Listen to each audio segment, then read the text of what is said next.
कोइनोनिया ये ग्रीक शब्द जिसका अर्थ है संगति, ये दर्शाता है मित्रता, बांटना और सहभागिता को। हमने प्रारंभिक चर्च से पाया है कि कोइनोनिया यानी संगति, इसका परिणाम चर्च की उन्नति होता है और चर्च में और चर्च के द्वारा परमेश्वर की महिमा प्रकट होती है।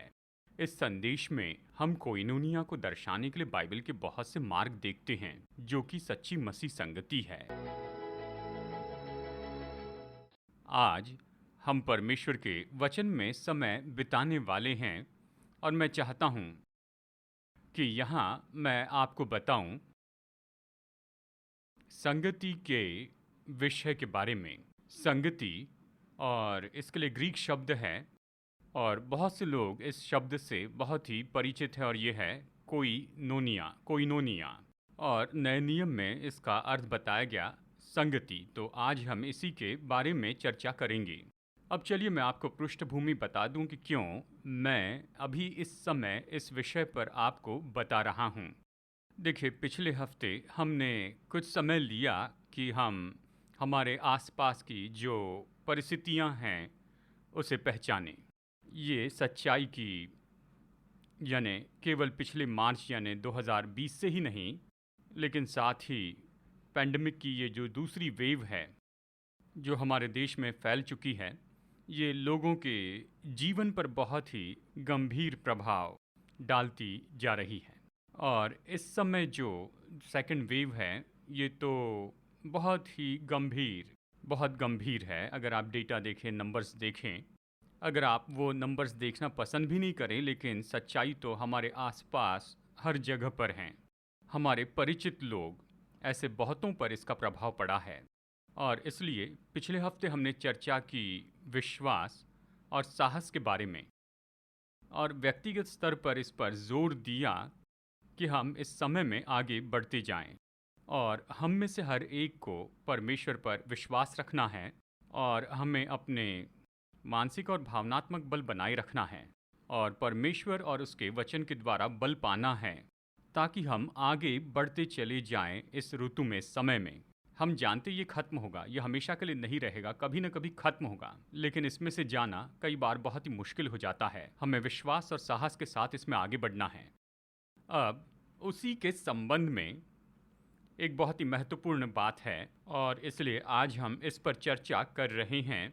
वो तो ये ऐसी सहायता है जो ऐसे समय में हम एक दूसरे के लिए प्रदान करते हैं और यही तो ये मसीही संगति है या विश्वासियों की संगति, तो यहाँ इसी के बारे में है और ये तो ऐसे समय में बहुत ही महत्वपूर्ण है। तो मैं कुछ समय बिताना चाहूँगा, यानी आज कुछ समय हम वचन में से देखेंगे यहाँ कोइनोनिया पर, संगति पर, और यहाँ हम कुछ विचारों को देखेंगे, कुछ सच्चाई को देखेंगे और ये तो हमें प्रोत्साहित करेंगे कि ऐसे समय में एक दूसरे के साथ संगति रखें और हम इसी के बारे में यहाँ कुछ विचार देखेंगे। लेकिन चलिए शुरू करते हैं। प्रेरितों के काम अध्याय 2 से इसे पढ़ते हैं, वचन 42 से वचन 47 तक। प्रेरितों के काम अध्याय 2 वचन 42 से 47 तक ये कहता है कि वे प्रेरितों से शिक्षा पाने और संगति रखने और रोटी तोड़ने में और प्रार्थना करने में लौलीन रहे और सब लोगों पर भय छा गया और बहुत से अद्भुत काम और चिन्ह प्रेरितों के द्वारा होते थे। अब सब विश्वास करने वाले इकट्ठे रहते थे और उनकी सब वस्तुएं साझे में थी। वे अपनी अपनी संपत्ति और सामान बेच कर जैसे जिसकी आवश्यकता होती थी बांट दिया करते थे। वे प्रतिदिन एक मन होकर मंदिर में इकट्ठे होते थे और घर घर रोटी तोड़ते हुए आनंद और मन की सीधाई से भोजन किया करते थे और परमेश्वर की स्तुति करते थे और सब लोग उनसे प्रसन्न थे और जो उद्धार पाते थे उनको प्रभु प्रतिदिन उनमें मिला देता था। अब चलिए इसकी पृष्ठभूमि बता दूं और ये तो इसका संदर्भ है, यानी ये तो चर्च की बिल्कुल शुरुआत थी, यानी ये तो पेंटिकॉस्ट के दिन के बाद की बात थी जहां चर्च जन्मा था। यानी हम जानते हैं ये तो पेंटिकॉस्ट का ऐसा पर्व था, यानी उस प्रांत के सारे यहूदी यरूशलेम में जमा हुए थे और फिर उस दिन पवित्र आत्मा का सामर्थ्य उंडेला जाना हुआ पतरस ने शुरू का वो संदेश प्रचार किया और 3000 लोगों ने उद्धार पाया और फिर चर्च का जन्म हुआ। अब यहाँ अब ये बात आप मन में रखिए कि उनका कोई भी संबंध मसीह चर्च के साथ नहीं था, उन्हें इसके बारे में कुछ भी पता नहीं था और ये तो बिल्कुल प्रारंभिक और चर्च की शुरुआत थी। तो फिर उन्होंने क्या किया? उन्होंने संदेश सुना, प्रभु यीशु मसीह पर विश्वास किया, परमेश्वर का आत्मा उंडेला गया। तो उन्होंने क्या किया? और ये वचन का भाग बताता है कि उन्होंने क्या किया।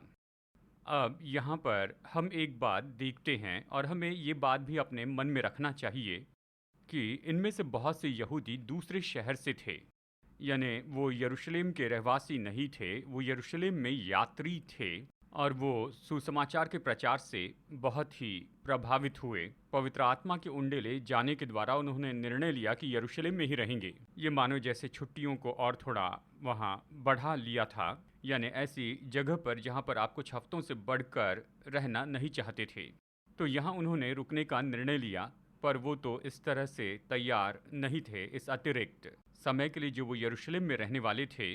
और अवश्य ही जो वहाँ के स्थानिक लोग थे जो प्रभावित हुए, उनके पास जो कुछ भी था वो लेकर आए और दूसरों को दिया। उनमें सब साझे का था, ताकि जो लोग बाहर से आए थे, जो यरूशलेम में थे और सुसमाचार के द्वारा प्रभावित हुए थे, अब वो उस समाज के भाग हो गए थे, ताकि वो भी कुछ लाभ पा सके, यानी वो वहाँ पर रह सके, शारीरिक रूप में रह सके। लेकिन यहाँ पर हम इस बात को भी देखते हैं कि जैसे वे प्रेरितों की शिक्षा में निरंतर बने रहें, और ये यहाँ पर कहता है कि वे संगति में थे।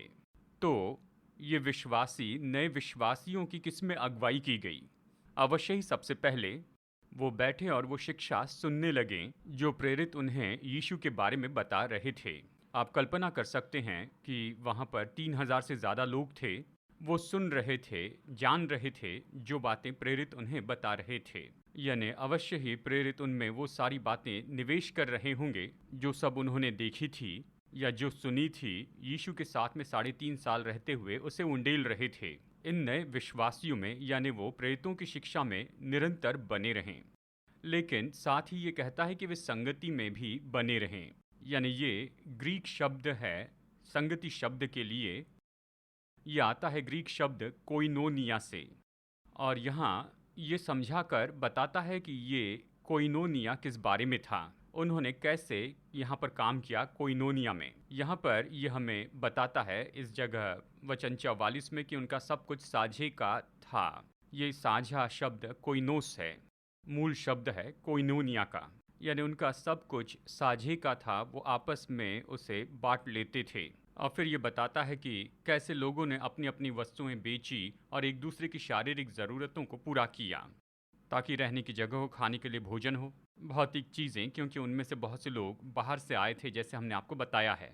और वो इसी तरह से बने रहें आराधना में और फिर रोटी तोड़ने में, और यहाँ पर हम देखते हैं घर घर में जाने में, और वो इस तरह की संगति में बने रहें और परमेश्वर की सामर्थ का अनुभव किया। तो कोइनोनिया शब्द का सही में क्या अर्थ होता है? हम यहाँ पर कोइनोनिया शब्द के अर्थ को समझना चाहते हैं 3 शब्दों में। पहले ये मित्रता के बारे में कहता है, इसका संबंध रिश्तों से है और लोगों को जानना, संबंध बढ़ाते जाना, कोइनोनिया में ये दृष्टिकोण है। दूसरी बात, हमने बांटना शब्द कहाँ है, इसका अर्थ है यानी मैं मेरे पास से तुम्हें कुछ देता हूँ और जो तुम्हारे पास है उसमें से कुछ मुझे दो। ये बांटना है, यानी मेरे पास जो है उसे मैं लेकर तुम्हें देता हूँ और जो तुम्हारे पास है उसमें से तुम मुझे कुछ देते हो।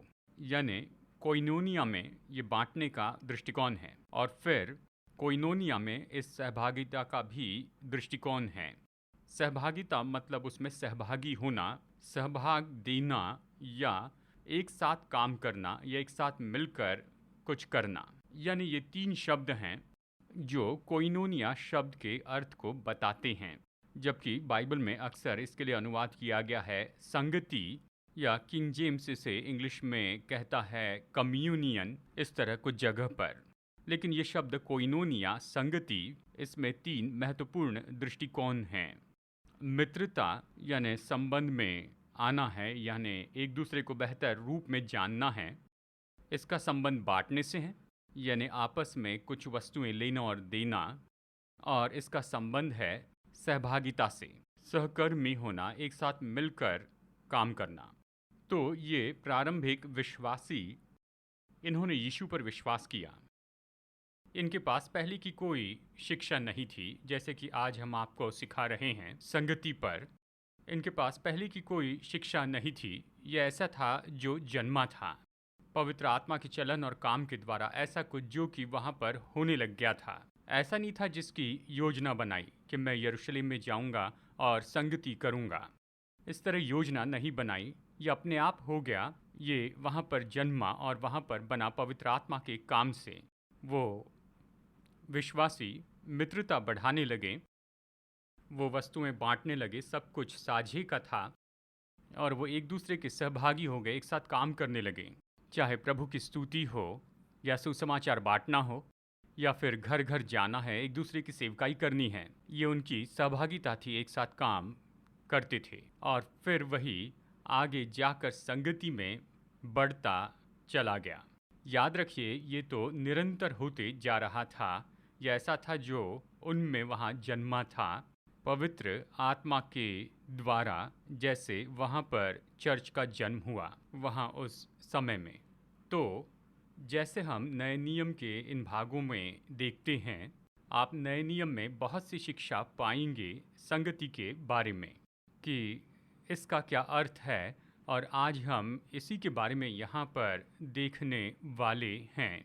लेकिन इसके पहले कि हम चर्चा करें कि संगति क्या है, ये नए नियम में कैसे बताई गई है, मैं प्रेरित अध्याय 2 से फिर बताना चाहता हूँ। ये 2 परिणाम हैं कोइनोनिया के जो हम यहाँ देखते हैं। प्रेरित 2 के इस वचन के भाग में हम देखते हैं कि इन नए विश्वासियों के कारण ही उनमें ये संगति थी, यानी मित्रता, बांटना, सहभागिता, क्योंकि वो उनमें बढ़ रहे थे। तो हम उनमें 2 महत्वपूर्ण बातों को होते देखते हैं, यानी यहाँ उन्नति और महिमाई। उन्नति और महिमा। तो हम इस तरह से कह सकते हैं कोइनोनिया, संगति, इसका परिणाम उन्नति और महिमा हुआ। तो चर्च बढ़ता गया। जब विश्वासी इस तरह की संगति में थे और वो इस तरह की मित्रता, बांटना और सहभागिता में थे, तो उन्नति हुई। कहता है कि लोग प्रतिदिन चर्च में जुड़ते चले गए जो उद्धार पा रहे थे, उन्नति हुई। और दूसरी बात हम देखते हैं कि महिमा थी। ये कहता है कि उनके मध्य में महान चिन्ह और अद्भुत काम प्रकट किए जाते थे। बड़े चिन्ह और अद्भुत काम, परमेश्वर की महिमा वहाँ खोल दी गई थी, वहाँ संगति के महत्व को समझने के द्वारा, यानी उन्नति के लिए, चर्च के उन्नति के लिए और परमेश्वर की महिमा खोली जाने के लिए। जब परमेश्वर के लोग सच्ची संगति में होते हैं, यानी मित्रता, बांटना और सहभागिता, जब वो आत्मा की प्रेरणा में और आत्मा के ढांके गई हुई संगति में हैं, कोइनोनिया में, तो वहाँ उन्नति होती है और साथ ही परमेश्वर की महिमा खोली जाती और प्रकट होती है। और इसलिए ये संदेश बहुत महत्वपूर्ण है। यानी जैसे हम संगति में बढ़ना सीखते हैं, तो हम अपेक्षा करते हैं कि मसीह की देह की उन्नति देख सकें और साथ ही परमेश्वर की महिमा का प्रगटीकरण भी। अब जैसे हम संगति के बारे में देख रहे हैं, तो हम अपने संदर्भ में इसे देखते हैं। ये बहुत ही महत्वपूर्ण है, क्योंकि जिस तरह चर्च के रूप में हम यात्रा करते हैं, और देखिए मैं आपको संक्षिप्त में बताना चाहता हूँ, यानी नए नियम से हम जल्दी से देखेंगे कि कैसे ये कोइनोनिया, ये संगति बताई गई है, यह हमें कैसे दिया गया है नए नियम की इन पत्रियों में। तो चलिए इसे सारांश में देखते हैं। इसके अध्ययन में तो हम काफ़ी समय बिता सकते हैं, लेकिन मैं यहाँ पर आपको इसका सार बताना चाहता हूँ और कुछ मुख्य पॉइंट्स में बताना चाहता हूँ कि कोइनोनिया कैसे बताई गई है। तो नंबर 1 हम देखते हैं, संगति यानी कोइनोनिया बताई गई है परमेश्वर के लोगों की ज़रूरत के लिए देने के रूप में। आप इसे पाएंगे 2 कुरिन्थियों अध्याय 8 वचन 3 और 4 में। पौलुस लिखता है, वो कहता है, उनके विषय में मेरी ये गवाही है कि उन्होंने अपनी सामर्थ भर वरन सामर्थ से भी बाहर उन्होंने मन से दिया, और इस दान में और पवित्र लोगों की सेवा में भागी होने के अनुग्रह के विषय में हमसे बार बार बहुत विनती की। तो पौलुस लिखता है कुरिन्थियों को, और वो वहाँ पर कहता है कि देखो ये विश्वासी जो मकदूनिया के हैं, और अवश्य ही जैसे हम प्रेरितों के काम की किताब में देखेंगे, हम ये देखेंगे कि यरूशलेम के विश्वासी उस समय बड़ी मुश्किल से जा रहे थे। तो पौलुस ऐसी कुछ जगहों पर गया जहाँ पर उसने चर्च की स्थापना की थी, और उसने उन्हें देने के लिए प्रोत्साहित किया ताकि वो उसे लेकर उन तक पहुँच सके, उनकी सेवा के लिए वो दे सकें, ताकि उन्हें भेंट दे और यरूशलेम के जो संत थे उनकी मदद हो सके। इस बारे में कहता है, और पौलुस ये कहता है कि ये विश्वासी ये तैयार थे कि हर एक हद तक, यानी उससे भी परे, यानी उन्होंने और भी बढ़कर दिया ताकि वो वहाँ संगति कर सके और वो भागी हो सके यहाँ संतों की सेवा के काम में। तो हम यहाँ पर देखते हैं कि एक तरह से ये संगति, आत्मिक संगति, विश्वासियों की संगति, मसीह संगति बताई गई है कि दूसरे संतों और दूसरे विश्वासियों की सेवा करने के द्वारा बहुत से तरीके से सेवा कर सकते हैं, आर्थिक रूप में सेवा कर सकते हैं। वो यहाँ पर यही तो कर रहे थे, वो मदद भेज रहे थे यरूशलेम के विश्वासियों को जो मुश्किल से जा रहे थे, ताकि वो सेवा कर सके कुछ चीज़ें देने के द्वारा, चाहे कपड़े हो या भोजन हो या किसी और तरह से सेवा कर सके। यानी ये तो एक तरीका है जिसके द्वारा संगति प्रकट होती है। जब आप और मैं सेवा करते हैं, लोगों की ज़रूरतों के लिए हम बांटते हैं, हमारे पास जो है हम उसे उन्हें देते हैं, और परमेश्वर हमारे जीवन में फिर देंगे। नंबर 2, यहाँ पर दूसरी बात संगति प्रकट की जाती है परमेश्वर के अनुग्रह और उसकी बुलाहट को पहचानने और उसका आदर करने से।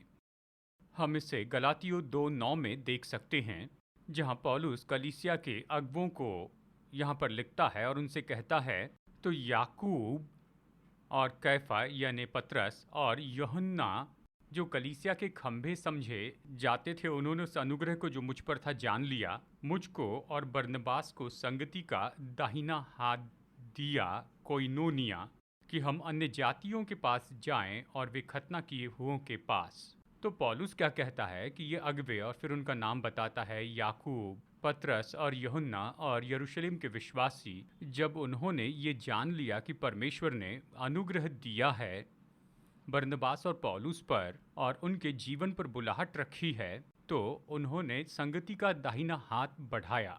तो यहाँ संगति प्रकट होते हुए देखते, इसका मतलब है सहभागिता। हम सहभागी हैं, हम तुम्हारे साथ मिलकर खड़े हैं। तो यहाँ पर ये कोइनोनिया संगति कैसे प्रकट होती है? ये तो केवल पहचानने के द्वारा, जानने के द्वारा, और निश्चय ही कुछ लोगों के जीवन में प्रभु ने जो अनुग्रह और बुलाहट रखी है उसके साथ खड़े रहने के द्वारा।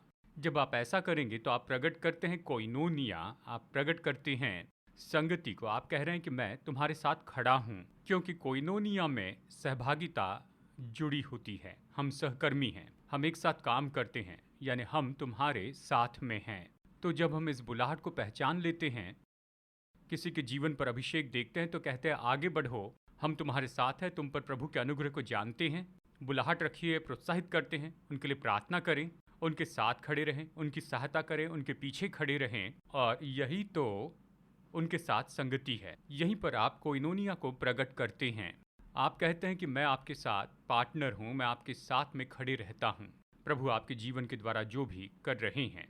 तो ये दूसरा तरीका है जिसके द्वारा कोइनोनिया प्रकट करते हैं। हम परमेश्वर के अनुग्रह और बुलाहट को पहचानते हैं, लोगों के जीवन पर और उनके साथ खड़े रहते हैं। नंबर 3, कोइनोनिया प्रकट की जाती है जो सेवकाई में हैं उनकी आर्थिक मदद करने के द्वारा। तो हमने यहाँ पर सबसे पहले चर्चा की कि हमें विश्वासियों की जो ज़रूरत है उसके लिए देते जाना है। तीसरी बात यहाँ पर हम कह रहे हैं जो सेवकाई में है उनके लिए हमें देना है, जो प्रभु की सेवा करते हैं, प्रभु के सेवक हैं। फिलिपियों अध्याय 1 में पौलुस इसके बारे में लिखता है, वचन 5, वो यहाँ पर फिलिपियों को लिखते हुए उन्हें धन्यवाद देता है, इसलिए कि तुम पहले दिन से लेकर आज तक सुसमाचार के फैलाने में मेरे सहभागी हो, तुमने मेरे साथ कोइनोनिया रखा है सुसमाचार में शुरू से लेकर अब तक। तो वो उनके कोइनोनिया को, उनकी सहभागिता को पहचानता है। वो उसके साथ में सहभागी हो गए सुसमाचार की घोषणा में। जब वो प्रचार के लिए गया, वो भी उसके साथ थे। उसने उनका धन्यवाद किया। इसके बारे में हम पत्री के अंत में पढ़ते हैं।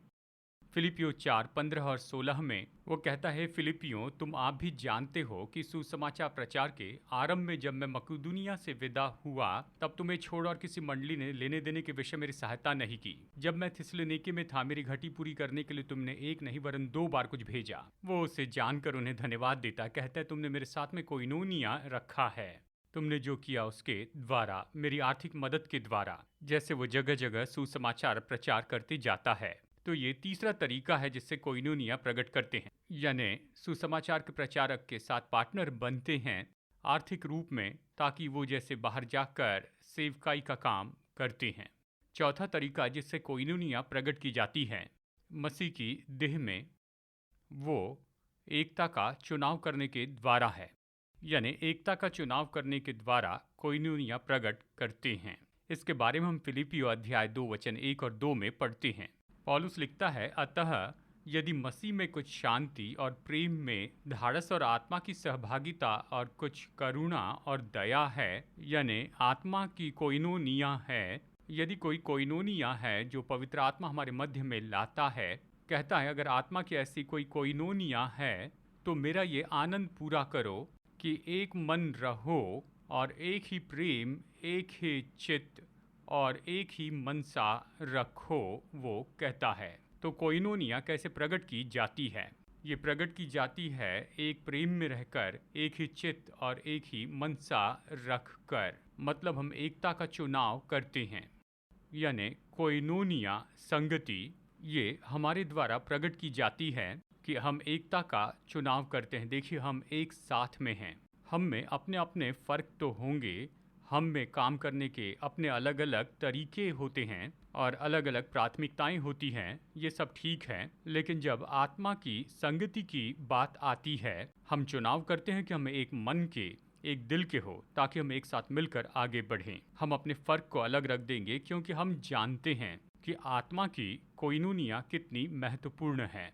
हम जानते हैं कि जब हम इस कोइनोनिया में चलते हैं, यानी इस मित्रता में, बांटे जाने में, सहभागिता में, हम जानबूझकर इसे चुनते हैं ताकि हम एक मन और एक चित्त के हो जाएं। जब हम ऐसा करेंगे तो क्या होगा? इसके कारण मसीह की देह की उन्नति होगी और ये परमेश्वर की महिमा को खोलता है और हम सब इसी के लिए बने हैं। हम मसीह की देह की उन्नति देखना चाहते हैं। हम चाहते हैं कि परमेश्वर की महिमा आए इन सभी लोगों के लिए जो कि मुश्किलों में से जा रहे हैं, बीमारियों में से होकर जा रहे हैं। हम चाहते हैं कि परमेश्वर की महिमा उनके जीवन पर खोली जाए ताकि वो प्रभु के स्पर्श को पा सकें। और इसके लिए ज़रूरी है कि आप और मैं आत्मा की कोइनोनिया का चुनाव करें, आत्मा की संगति का चुनाव करें। हम चुनाव करते हैं कि हम एक मन और एक चित्त के हो और हम अपने फ़र्क को अलग रखते हैं और एक साथ मिलकर चलते हैं। यानी देखिए, एक और तरीका है जिसके द्वारा आत्मा की कोइनोनिया या संगति प्रकट करते हैं। और फिर आखिर में कोइनोनिया कैसे प्रकट होती है? देखिए, कोइनोनिया संगति ये प्रकट होती है मसीह यीशु में एक दूसरे की पहचान को जानने के द्वारा। मतलब हम एक दूसरे में देखना सीखते हैं कि हम मसीह यीशु में कौन हैं। उदाहरण के लिए आइए एक वचन पढ़ते हैं, फिलोमोन अध्याय 1 वचन 6। पौलुस कहता है कि विश्वास में तेरा सहभागी होना या विश्वास में कोइनोनिया में आना, ये बांटना, ये मित्रता जो हमारे बीच है, ये सहभागिता या विश्वास बांटना या विश्वास की सहभागिता, ये प्रभावशाली हो। कैसे? तुम्हारी सारी भलाई की पहचान में मसीह के लिए प्रभावशाली हो, ये कहता है। तो वो ये कहता है हम इस तरह विश्वास बांटते हैं, ये प्रभावशाली हो, ये उत्पन्न करने वाला हो। कैसे होगा? हम पहचानते हैं उन भली चीज़ों को जो हम में हैं, क्योंकि हम मसीह यीशु में हैं। देखिए, हम सब लोग अलग हैं, हमारे प्रार्थना करने के अलग अलग तरीके हैं। शायद कोई ज़ोर से प्रार्थना करे तो कोई धीमी प्रार्थना करें, कोई सिद्ध इंग्लिश में प्रार्थना करता है तो कोई प्रार्थना करते समय बहुत सी भाषाओं को एक साथ मिला देता है, और कोई कभी ऐसे प्रार्थना करता है जो बहुत ही प्रभावी होती है, सब लोग उसके बारे में उत्साहित महसूस करते हैं, और कोई ऐसे प्रार्थना करते हैं जिससे सभी सो जाते हैं। कुछ भी हो, देखिए हम सब अलग हैं, लेकिन इन सब के बीच में ये कोइनोनिया कैसे होती है, विश्वास का बांटना क्या है? बस हमारे विश्वास का बांटना प्रभावशाली होता है जब हम पहचान लेते हैं उन अच्छी चीज़ों को जो हम में हैं, क्योंकि हम तो मसीह यीशु में हैं। मतलब आप जैसे स्वाभाविक के रूप में मैं नहीं देखता। हाँ, मैं जानता हूँ आप स्वाभाविक में कौन हैं। आपके बल और कमजोरियों को मैं जानता हूँ, यानी मैं एक व्यक्ति के रूप में इन सारी बातों को जानता हूँ। लेकिन मैं ये भी जानता हूँ कि आप मसीह यीशु में कौन हैं, और मैं ये भी जानता हूँ कि परमेश्वर ने मसीह में आपके लिए क्या किया है। जब मैं आपके साथ काम करता हूँ, आपके लिए प्रार्थना करता हूँ, सेवा करता हूँ, तो इस आधार पर नहीं कि आप स्वाभाविक में कौन से व्यक्ति हैं, लेकिन उन अच्छी बातों के आधार पर जो कि मसीह यीशु में आपकी हैं। चलिए एक उदाहरण बताता हूँ, ये शायद छोटा सा उदाहरण हो। कहिए कि कोई हॉस्पिटल में है, कोई विश्वासी हॉस्पिटल में दाखिल है और आपने फ़ोन पर उनके लिए प्रार्थना की। जब आप फ़ोन पर प्रार्थना करते हैं तो उन्हें स्वाभाविक रूप में देखकर प्रार्थना नहीं करते। यानी अगर आप ऐसी प्रार्थना करेंगे तो आप कहेंगे, ओ प्रभु, मुझे पता नहीं इन्होंने कौन से पाप किए हैं और ये क्या है या कौन सी बात है जिसके कारण ये इस तरह की बीमारी में पड़ गए हैं, ये इसके लायक क्यों हो गए। ओ प्रभु, ये तो भयानक पापी होंगे, ये शायद इसी के काबिल होंगे। यानी ये तो स्वाभाविक चीज़ों को देखकर प्रार्थना करना है। लेकिन अगर आप प्रार्थना करेंगे ये जानते हुए कि वो आत्मा में कौन है और मसीह में कौन है, तो कैसी प्रार्थना करेंगे? प्रभु धन्यवाद कि मसीह यीशु में, ये यीशु के कोड़े खाने से चंगे हो चुके हैं, मसीह में ये आपके प्रिय हैं और प्रभु आप इनके चंगाई दाता हैं और आप इनके छुड़ाने वाले हैं। यानी आप प्रार्थना करेंगे उन अच्छी चीज़ों के अनुसार जो कि हम में हैं, यहाँ मसीह यीशु में, और वही तो कोइनोनिया है। कोइनोनिया ये तो पहचानना है, ये जान लेना है कि हम मसीह यीशु में कौन है, मसीह यीशु में अपनी पहचान को जान लेना है और उसके आधार पर एक दूसरे से संबंध में आना है। अवश्य ही इसका स्वाभाविक पहलू है और हम इसे जानते हैं, लेकिन हम एक दूसरे से जुड़ जाते हैं अपनी आत्मिक पहचान के आधार पर ही। तो चलिए वचन से देखिए इन 5 बातों को जल्दी से दोहरा दूं कि कोइनोनिया कैसे प्रकट की गई है। पहले हमने कहा कि परमेश्वर के लोगों की ज़रूरत में देने के रूप में कोइनोनिया बताई गई है। बांटना, हम एक दूसरे से बांटते हैं व्यवहारिक रूप में। दूसरी बात, कोइनोनिया प्रकट की जाती है परमेश्वर के अनुग्रह और उसके बुलाहट को पहचानने और उसका आदर करने से। प्रभु उस व्यक्ति के द्वारा क्या कर रहे हैं? प्रभु ने अनुग्रह किया कि वो व्यक्ति अच्छा आर्टिस्ट हैं, प्रभु ने अनुग्रह किया कि वो अच्छे म्यूजिशियन हैं, प्रभु ने अनुग्रह किया कि वो अच्छे लीडर बने, प्रभु ने अनुग्रह किया कि वो अच्छे काम करने वाले बने, प्रभु ने अनुग्रह किया कि वो व्यक्ति एक अच्छे टीचर बने, प्रभु ने अनुग्रह किया कि वो व्यक्ति एक अच्छे सामाजिक कार्यकर्ता बने। यानी उस अनुग्रह को आप पहचानते हैं, आप पहचानते हैं वहाँ उस, यानी जो भी उसे पहचानते हैं शाश्वती देते हैं, उनके साथ खड़े रहते हैं, उनकी सहायता करते हैं। यह है कोइनोनिया, सहभागिता। तीसरी बात हमने कहा कोइनोनिया प्रकट की जाती है जो सेवकाई में उनकी आर्थिक मदद करने के द्वारा, यानी सहभागिता और बांटना है। चौथी बात कि एकता का चुनाव करने के द्वारा कोइनोनिया प्रकट करते हैं। यानी इसका अर्थ है कि मैं चुनाव करता हूं कि हम एक साथ चलेंगे, क्योंकि मैं जानता हूं जब हम एक साथ मिलकर बहते जाएंगे यही तो प्रकट करना है कोइनोनिया को, और ये द्वार खोलता है कि उन्नति और प्रभु की महिमा प्रकट हो जाए। और नंबर 5 हमने कहा मसीह यीशु में एक दूसरे की पहचान जानने के द्वारा। यानी देखिए, हम में से स्वाभाविक रूप में कोई भी सिद्ध नहीं है, हम में अपनी कमियां हैं, लेकिन हम एक दूसरे को देखते हैं मसीह में हमारी पहचान के द्वारा, और उस व्यक्ति को वो जो मसीह में है उसके अनुसार बुलाते हैं और उसके आधार पर उससे जुड़ते हैं। इसी तरह से कोइनोनिया प्रकट किया जाता है। तो आज ये हमारे लिए बहुत ही महत्वपूर्ण है, क्योंकि जैसे समय से हम होकर जा रहे हैं, जैसे हम बढ़ाते हैं एक दूसरे के लिए इस कोइनोनिया को, मित्रता, बांटना और सहभागिता, एक दूसरे के लिए यहाँ पर अपने शहर में, अपने समाज में और बाहर दूसरों के लिए दूसरे शहरों में, हम तो निश्चय ही प्रकट कर रहे हैं, सच्ची मसीह संगति दिखाते हैं। हम ये कह रहे हैं कि हम आपके मित्र हैं, हम आपके साथ में बांटेंगे, हम आपके साथ पार्टनर बनेंगे आपके जीवन में जो प्रभु कर रहे हैं। और देखिए, वही तो संगति है, यही तो कोइनोनिया है, और पवित्र आत्मा हमें इसी में लेकर आ जाता है। वो चाहता है कि हम उस जगह पर रहें। याद रखिए, यह आत्मा की सहभागिता है। पवित्र आत्मा हमें उसमें लाता है, और जब हम उस जगह पर होंगे तो हम उन्नति देखेंगे और महिमा देखेंगे। आप देह की उन्नति देखेंगे, चर्च की उन्नति देखेंगे, आप चर्च की उन्नति में बढ़ोतरी देख पाएंगे, और आप देखेंगे कि परमेश्वर की महिमा चर्च में और चर्च के द्वारा प्रकट होती है। लेकिन चर्च को आना होगा इस कोइनोनिया की जगह पर, इस संगति की जगह पर, जहाँ पर वो सीखे कि वो मित्रता और संबंध में बढ़ते जाएं, जहाँ वो एक दूसरे के साथ बांटना सीखें और सीखें कि कैसे एक दूसरे के साथ में सहभागी हो। जीवन और सेवकाई में ये ज़रूरी है। अब मैं इस संदेश को ख़त्म करना चाहता हूँ और अंत में क्या नहीं करना ये बताना चाहता हूँ।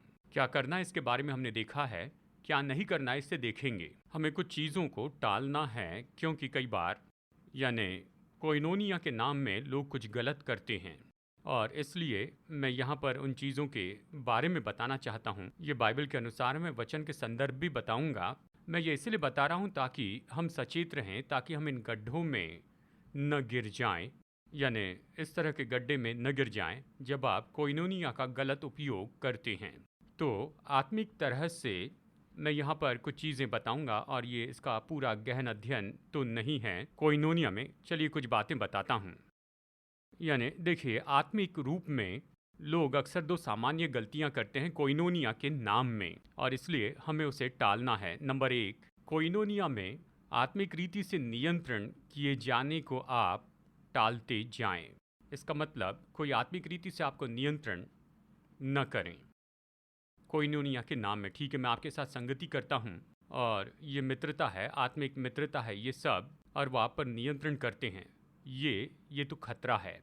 और परमेश्वर ने कोइनोनिया के द्वारा ये मकसद नहीं रखा है, और उसने कहा है कोई अगर दूसरे का आत्मिक रीति से नियंत्रण करे तो ये जादू टोने जैसे है। ठीक है, यानी कोई आत्मिक रीति से किसी पर नियंत्रण करना चाहता है, यानी कोई कोशिश करता है कि आत्मिक रीति से आप पर नियंत्रण करें कोइनोनिया के नाम में, तो उसके बारे में सचेत रहें, ऐसे प्रभाव से बाहर आ जाएं। दूसरा कुरिन्थियों 1:24 में पौलुस कहता है, ये नहीं कि हम विश्वास के विषय में तुम पर प्रभुता जताना चाहते हैं, परंतु तुम्हारे आनंद में सहायक है, क्योंकि तुम विश्वास ही से स्थिर रहते हो। हम तुम्हारे विश्वास पर प्रभुता नहीं करना चाहते। ये नहीं बताएंगे कि तुम्हें क्या करना है। हम ये निश्चित नहीं करेंगे कि तुम्हें विश्वास में क्या करना है। तुम यीशु मसीह पर विश्वास लाए हो, यीशु मसीह के ज्ञान में तुम विश्वास में बढ़ते जाओ। हम उस क्रिया में मदद करने के लिए है, उस पर प्रभुता करने के लिए नहीं।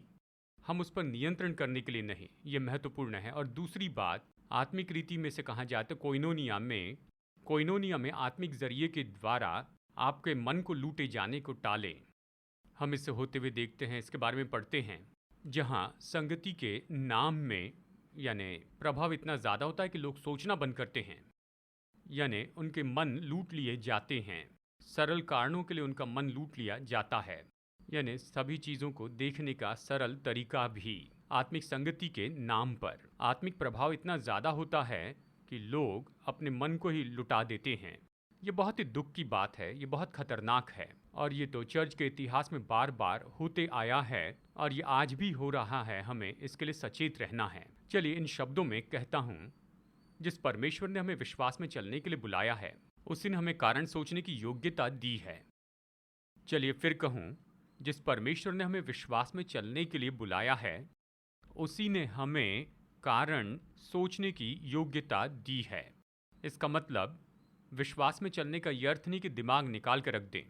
नहीं, विश्वास में चलना तो संतुलन है कि आप सच में अपने दिमाग का उपयोग कर रहे हैं, व्यवहारिक रूप में सोचते हैं, कारण बनाते हैं, क्या सही है क्या गलत है इसे पहचान लेते हैं, और लोग आत्मिक जरिए से जो झूठी वास्तविकता बनाते हैं उसे टालना है। इसके लिए सावधान रहिए।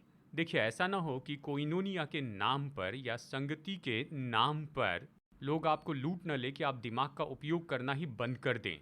आपका दिमाग आपका है, परमेश्वर ने उसके उपयोग के लिए आपको दिया, उपयोग करें। हम विश्वास में चलते, इसका मतलब ये नहीं कि अपने दिमाग का उपयोग करना बंद कर दें। सरल व्यवहारिक बातों को और सोच को बंद करें कि उसका मूल्यांकन करके सच्चाई के अनुसार उसे परखते चले जाएं। ठीक है, जो सही है, जो गलत है गलत है, हमें उसे जानना होगा। तो सावधान रहिए, क्योंकि कई बार आत्मिक संगति के नाम पर बहुत कुछ गलत होता है। आत्मिक संगति के नाम पर स्वाभाविक रूप में टालने वाली कुछ चीज़ें हैं। नंबर 3, कोइनोनिया के नाम पर दूसरे के आलस्य को बढ़ावा देना टाले। इसका मतलब देखिए, पौलुस इसके बारे में लिखता है दूसरा थिस्सलुनीकियों अध्याय 3 वचन 10 से 12 में। चलिए इसका सारांश मैं बताता हूँ। वो थिस्सलुनीकियों को लिखकर कहता है, यदि कोई काम करना न चाहे तो वो खाना भी न खाएं। तो वो कहता है कि बिना क्रम के न जिएं, हर कोई व्यक्ति काम करते जाए, काम न करे तो खाए भी नहीं। यानी हम इन व्यवहारिक बातों के बारे में सोच सकते हैं। लोग कहते हैं कि मैं आपका भाई हूं, मैं आपके साथ में संगति करने के लिए आया हूं, और वो अपेक्षा करते हैं कि उनके जीवन में वो शारीरिक और भौतिक रूप में पाते जाएं। अब मैं इस बात को समझता हूँ, सब समझते हैं कि लोग मुश्किलों से जाते हैं और उन्हें मदद की ज़रूरत होती है, और कोइनोनिया इसी के बारे में है कि मुश्किल में एक दूसरे की सहायता करते जाएं। लेकिन हमें आलस्य को भोजन नहीं देना है। मतलब वो काम नहीं करते हैं और अपेक्षा करते हैं कि कोइनोनिया से भोजन मिले, और हमें ऐसा नहीं करना चाहिए। पौलुस ने स्पष्ट बता दिया है कि अगर कोई व्यक्ति काम नहीं करता तो खाए भी नहीं, और हर कोई काम करते चले जाएं। अपने हाथों से वो काम करें कि कोई कोइनोनिया का उपयोग न करे कि अपने आलस्य में भोजन करते जाएं। और फिर यहाँ पर चौथी बात, कोइनोनिया के नाम पर दूसरे लोगों के पाप में भागी होना टालते जाएं। अगर कोई व्यक्ति कुछ गलत कर रहा है तो शायद प्रभु में भाई और बहन करके आप उनसे प्रेम रखें और आप अच्छी संगति रखें। लेकिन अगर वो कुछ गलत कर रहे हैं तो साहस रखें और खड़े होकर कहें कि हाँ वो गलत है। अगर वो झूठ बोल रहे हैं तो आप उनसे कहिए कि आप झूठ बोल रहे हैं। कोइनोनिया के नाम पर उनके साथ में जुड़ न जाए, ये तो मूर्खता होगी। पौलुस इसके बारे में पहला तीमुथियुस 5 में लिखता है, मैं इसे पढ़ता हूँ। वचन 22 में वो कहता है, दूसरों के पापों में भागी न होना।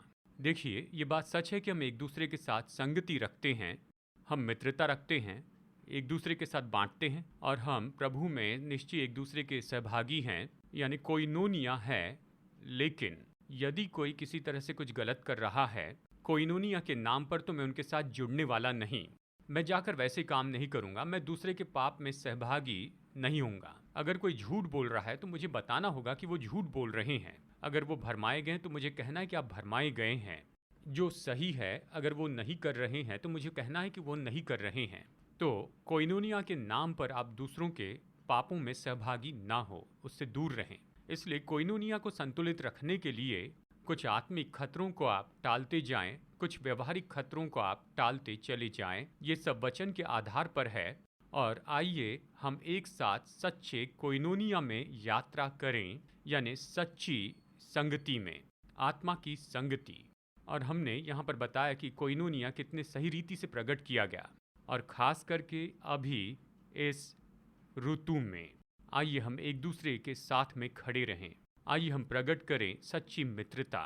सच्चे मित्र के रूप में किसी को थामे रहें, उनकी परवाह और उनकी चिंता दर्शाते जाएं। और दूसरी बात कि आपके पास जो हैं आप दूसरों के साथ उसे बांटते जाएं, और जब भी वो कर सकें वो निश्चय आपको आशीष देंगे। तो कोइनोनिया ये दो तरफा है, आप देते हैं और वो भी आपको देते हैं, एक दूसरे को आशीष देते हैं, बांटते हैं। और तीसरी बात, आप सहभागी होते हैं, एक साथ काम करते हैं, एक साथ खड़े रहते हैं। ये ऐसा ऋतु है क्योंकि हमें एक दूसरे की सबसे ज़्यादा ज़रूरत है। सब कुछ आसान नहीं है, हमारे आसपास सब कुछ चुनौती से भरा है, और कुछ लोगों के जो भी स्रोत थे वो तो बस घटते चले जा रहे हैं। तो कोइनोनिया, यानी जब हम कोइनोनिया में आते हैं, हम उनकी मदद के लिए आते हैं, उनकी सहायता के लिए आते हैं, उनके प्रोत्साहन के लिए आते हैं यहाँ ऐसे समय में। इसीलिए व्यक्तिगत रूप में और चर्च के रूप में आइए हम चलते जाएं ऐसे सच्चे कोइनोनिया में और पवित्र आत्मा की संगति में, जैसे बताया गया है, मित्रता के द्वारा, बांटने के द्वारा, सहभागिता के द्वारा। आइए हम विश्वास से इसे करें और परमेश्वर इसके लिए परिणाम उत्पन्न करेंगे, और इसमें चर्च की उन्नति होगी और परमेश्वर की महिमा प्रकट की जाएगी। प्रेतों के कामों के जैसे, प्रेतों के कामों में हमने इसे प्रकट होते देखा है, ये फिर से होगा। अभी मैं चाहता हूं कि हम अपने दिल को जोड़ें। मैं प्रार्थना करना चाहता हूं। जानते हम में से कुछ लोगों के लिए, हम तो सच में पहले से ही बह रहे हैं इस कोइनोनिया में, और ये संदेश आपके लिए कोई नई बात तो नहीं है, और ये आपके लिए बस याद दिलाने वाली और प्रोत्साहन की बात बनी है कि आप निरंतर कोइनोनिया प्रकट करते जाएं। पिताओं के लिए शायद ये नया क्षेत्र हो कि मैंने कभी सोचा नहीं था कि मसीह जीवन में कोइनोनिया जुड़ा होता है। इसके अंदर संगति है, इसके अंदर मित्रता है, बांटना, सहभागी होना, इसके बिना मसीह जीवन नहीं जी सकते। मुझे इसमें आगे बढ़ते जाना होगा। तो आज मैं आपको प्रोत्साहित करता हूँ, जैसे हम प्रार्थना करते हैं, पवित्र आत्मा आपके जीवन में से जन्म दें और आपकी मदद करें कि आप कोइनोनिया में आगे बढ़ते जाएं परमेश्वर के लोगों के साथ, ताकि इस ऋतु में हम एक साथ मिलकर यात्रा कर सकें।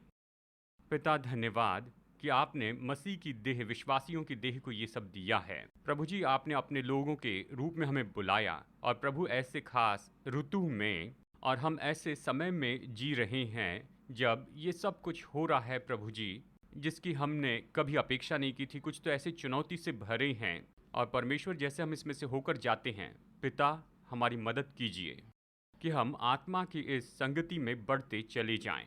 ये तो कोइनोनिया है जो पवित्र आत्मा के द्वारा जन्म लेता है, इस मित्रता में, इस बांटने में और सहभागिता में, ताकि हे परमेश्वर हम यात्रा कर सकें एक मसीह की देह के रूप में और इस ऋतु में मसीह की देह की उन्नति होती जाए और परमेश्वर की महिमा मसीह की देह के द्वारा प्रकट हो, चाहे हमारे आसपास कुछ भी क्यों ना हो। जैसे हम आपके लोग होने के नाते कोइनोनिया में बहने का चुनाव करते हैं, ऐसी संगति में जो कि पवित्र आत्मा के द्वारा जन्म लेती है। मैं प्रार्थना करता हूँ इन लोगों के लिए जो देख रहे हैं, सुन रहे हैं। परमेश्वर, इनमें से कुछ लोग शायद अकेलापन महसूस कर रहे हैं, ऐसे लग रहा है कि इन्हें छोड़ दिया गया है, इन्हें अलग किया गया हो। शायद कुछ लोग महसूस कर रहे हैं कि इन्हें ऐसे लग रहा है कि सब कुछ खत्म हो गया, अब कुछ बाकी नहीं है। हे पिता, आज कोइनोनिया के कारण ही इनके जीवन में ये मदद आने पाए, एक और भाई के द्वारा, दूसरी बहन के द्वारा इन्हें किसी तरह फोन कॉल आए या इनकी सहायता के लिए कोई हाथ आगे बढ़े या अपने जीवन में उपहारों को प्राप्त करने वाले हो। प्रभु, कहीं ना कहीं कोई न कोई किसी तक पहुंचते चले जाए और आपकी पवित्र आत्मा के द्वारा प्रेरणा पाते हुए पवित्र आत्मा की जो संगति है वो ये जाने और समझे कि स्वर्ग का परमेश्वर इन्हें भूला नहीं है, स्वर्ग का परमेश्वर इन्हें स्मरण करता है, स्वर्ग का परमेश्वर जानता है कि ये कहाँ पर हैं। प्रभु जी, आज निश्चय ही पवित्र आत्मा की संगति के कारण ही ये जानने पाए कि इनसे प्रेम किया गया है, इनकी परवाह की गई है, कि इनकी कोई परवाह करता है। पिता प्रभु, आप इसे हमारे मध्य में कीजिए, पवित्र आत्मा हमारे मध्य में काम करें, कोइनोनिया को जन्म दे, उसे बनाते जाएं और इसे हमारे मध्य में बढ़ाते जाइए। पिता,